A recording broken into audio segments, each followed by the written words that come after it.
Bonjour à tous et bienvenue dans cette vidéo où je vais vous parler de découpe d'images trouvées sur Internet avec GIMP et aussi petit truc pour rendre l'image toujours face à la caméra dans SketchUp. Alors, j'ai mon GIMP d'ouvert ici et préalablement, j'ai fait une recherche d'images sur Internet car je voulais me choisir un fantôme pour intégrer dans mon projet. Alors, je vais aller chercher le fantôme que j'ai trouvé. Le voici. Alors, je fais ouvrir. Voici mon fantôme. Alors, moi, cette image-là, elle me plaisait vraiment bien. C'est vraiment ça que je veux mettre dans mon projet. La seule affaire, c'est que l'arrière-plan de mon image ne contraste pas beaucoup avec le fantôme. C'est vraiment dans les gris. Donc, je vous dirais là, comme truc, si vous voulez utiliser la découpe avec la baguette magique, qui se fait là, beaucoup plus rapidement, eh bien, ça prend des images qui sont très contrastées là, entre l'arrière-plan et l'image. Parce que moi, si je veux faire une sélection avec la baguette, donc je clique dans mon image avec la baguette, là, regardez, il sélectionne trop de pixels. Il ne comprend pas qu'est-ce qu'il faut qu'il découpe entre l'arrière-plan là, et l'objet en tant que tel. Il y a de la misère à comprendre parce qu'il n'y a pas assez de contraste.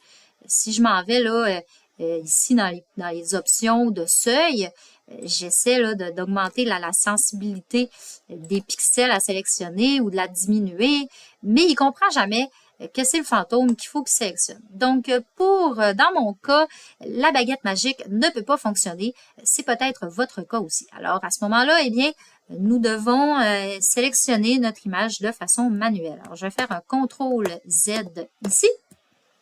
Et à la place, je vais aller sélectionner le lasso là, qui est dans les icônes ici et je vais faire la découpe à main levée par moi-même.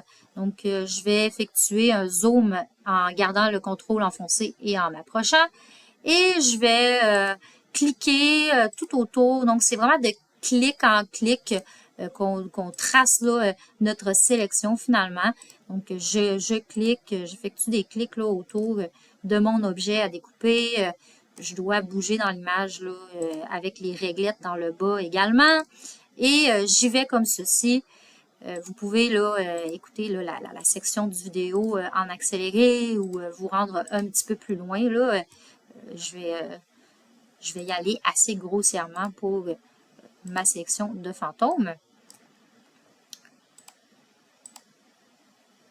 L'avantage par contre avec mon fond d'écran qui est presque de la même couleur que mon objet là, par endroit, ben, c'est que je peux quand même y aller rapidement parce qu'il n'y aura pas de contour très contrastant là, si on veut. Là. Donc, je peux vraiment y aller rapide. Ça va quand même faire une belle découpe. Oups.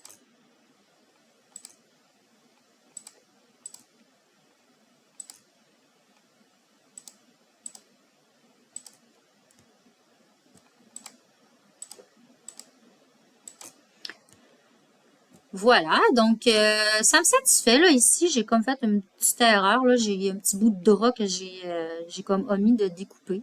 Mais c'est pas grave, là, pour les besoins de la cause, c'est une découpe qui est très bien. Ça me satisfait. Alors, je vais tout d'abord, étape importante, activer un canal alpha. Donc, dans GIMP, le canal alpha donne la permission aux images de devenir transparentes lorsqu'on les exporte, là, finalement.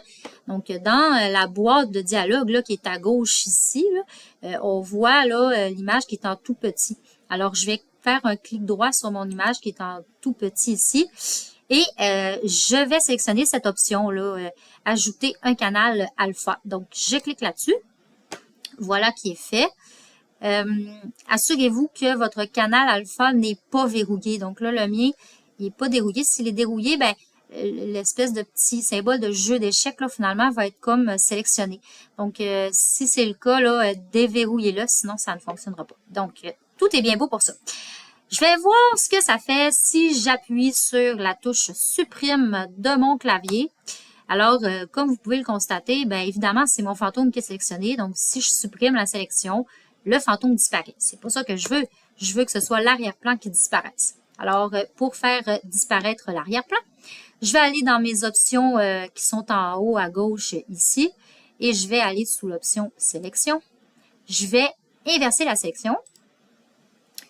Et là, je vais appuyer sur la touche supprime de mon clavier car GIMP a sélectionné finalement l'arrière-plan lorsque j'ai inversé la sélection. C'est parfait.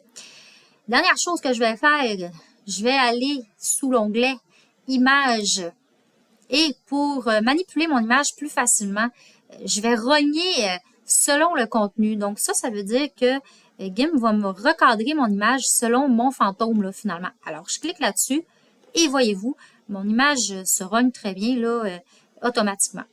Alors, c'est terminé. Je vais exporter maintenant mon fantôme. Je m'en vais sous l'onglet Fichier. Je vais exporter sous. Et là, je vais renommer mon image. Je vais l'appeler Fantôme Camvox. Et là, je vais ajouter moi-même le suffixe PNG au lieu de JPEG parce que PNG autorise la transparence des images. Alors, pour que ce soit transparent, là, mon pourtour dans mon SketchUp, je vais m'assurer d'être en PNG. Et je vais exporter. Je reclique sur Exporter.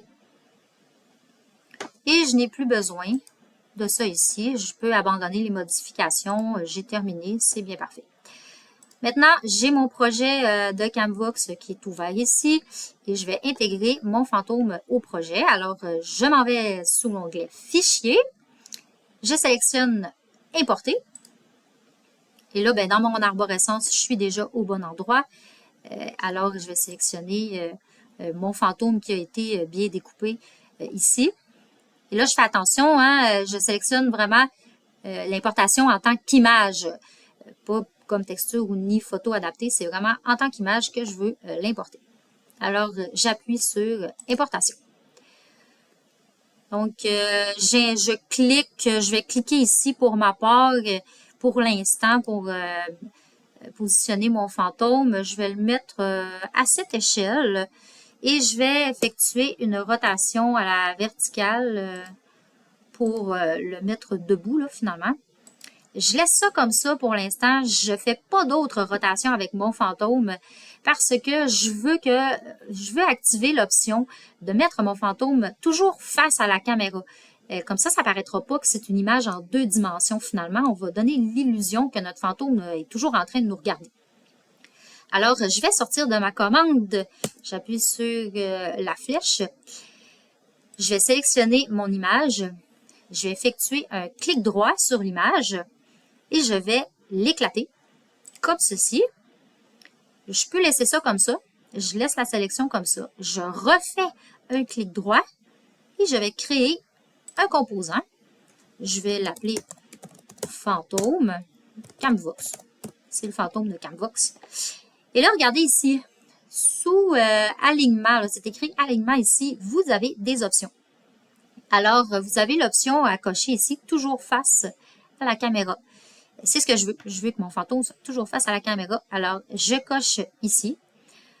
Vous pouvez aussi avoir des ombres par rapport à votre image. Moi, j'en veux pas d'ombre, c'est un fantôme, donc ça projette pas d'ombre. Et je vais créer.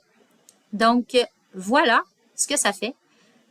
Ça rend mon fantôme toujours face à la caméra, peu importe comment je bouge dans mon image. C'est super. C'est bien important de ne pas faire de rotation avant de mettre l'option dans votre composant. Si vous effectuez une rotation sur son propre axe, le face à la caméra va être déréglé. Donc, c'est vraiment important là, de directement enclencher l'option du composant là, et de ne pas faire d'autres rotations avant. Alors, voilà, c'est tout pour ce tutoriel. Maintenant, j'espère que vous aurez des belles images intégrées dans votre projet d'Halloween et je vous souhaite bon travail.